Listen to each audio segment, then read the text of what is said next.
Hi, this is Mario Romero with the Romero team at the Melcher Agency, and thanks for taking time out of your day to watch our video.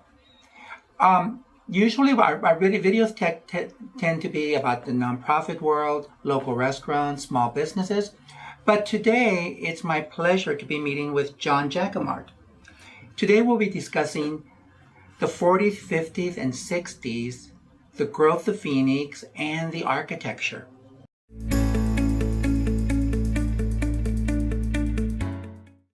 So, John, can you tell us a little bit about yourself and your background and what made you interested in history? Like, you're kind of like a historian Okay, for our city. Well, thank you. I was born in Tucson, so I'm an Arizona native.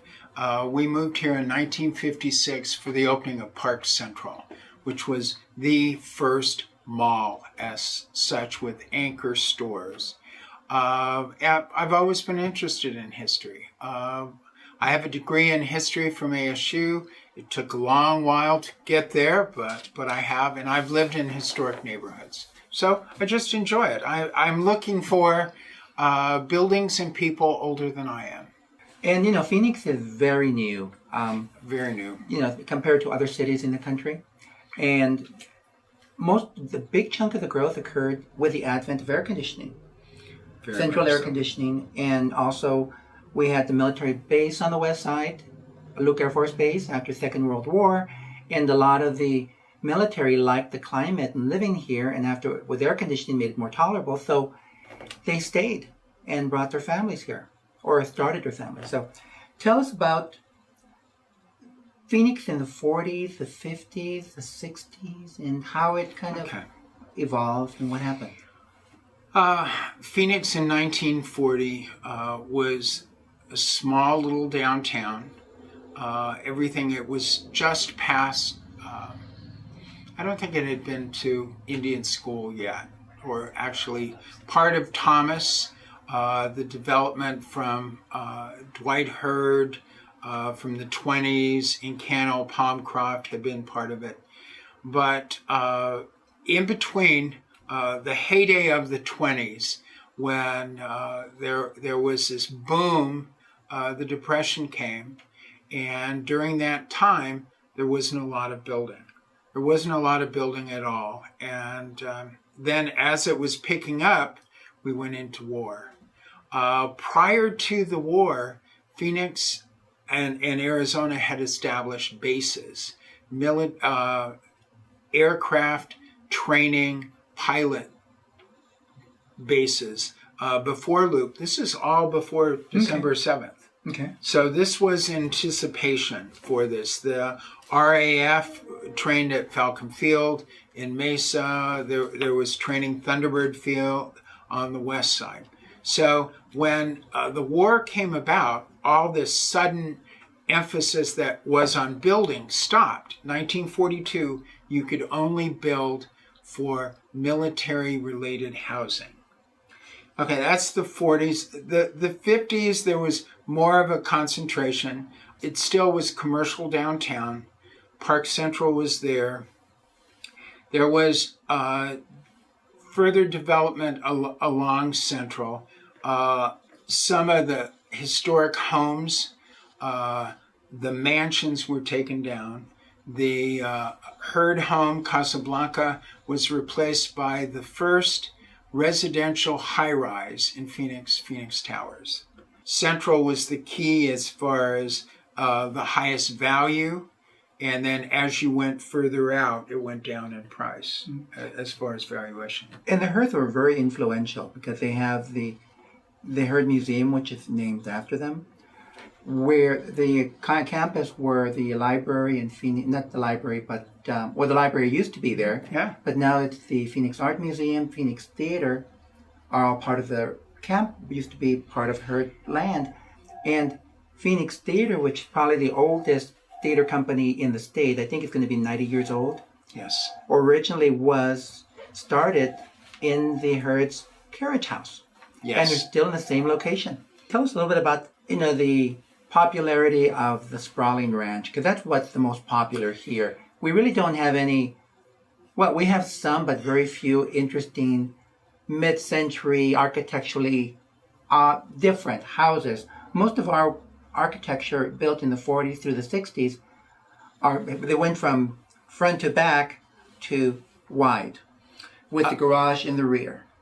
Website,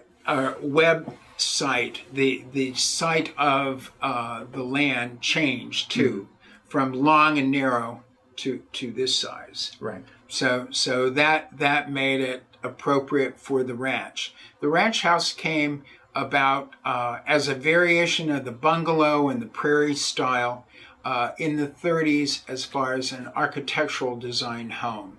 Now, when you think about country, and some of these older developments, from the 20s, out at the time in the middle of nowhere, why did this occur? I mean, that's kind of, why did they go out there?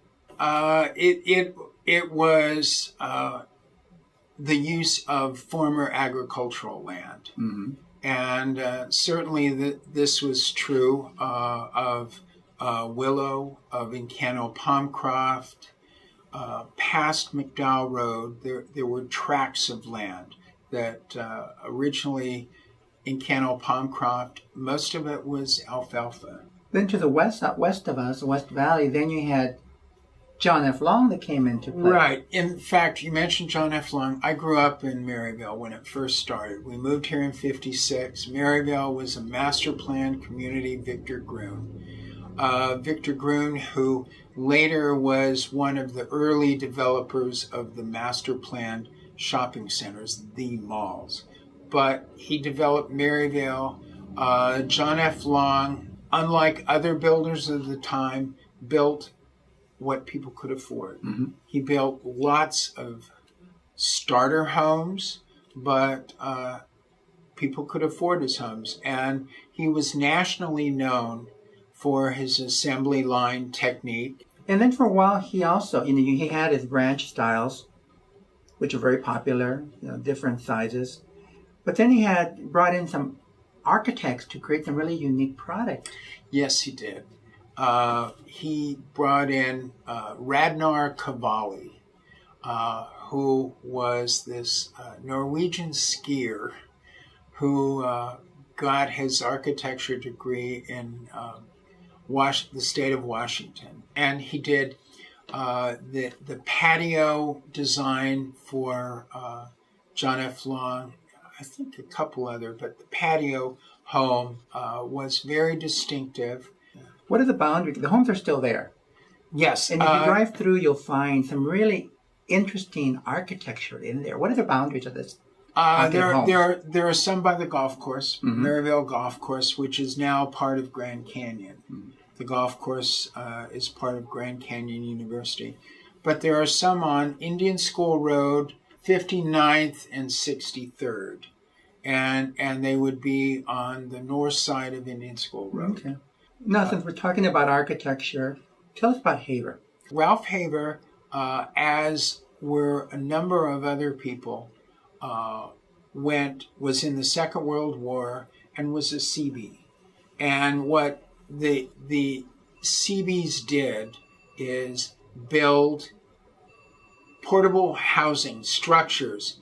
So Haver built in Maryville, but he had pockets in Phoenix, which today have become very popular and sought after. He has, and he built in East Phoenix. He built. There's an area, 12th Street, just north of Glendale.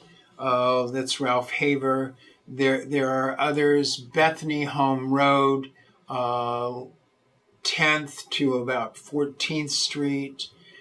He also did, his first development was in South Phoenix, which very early, this also was 47. 47, a lot of things were going on.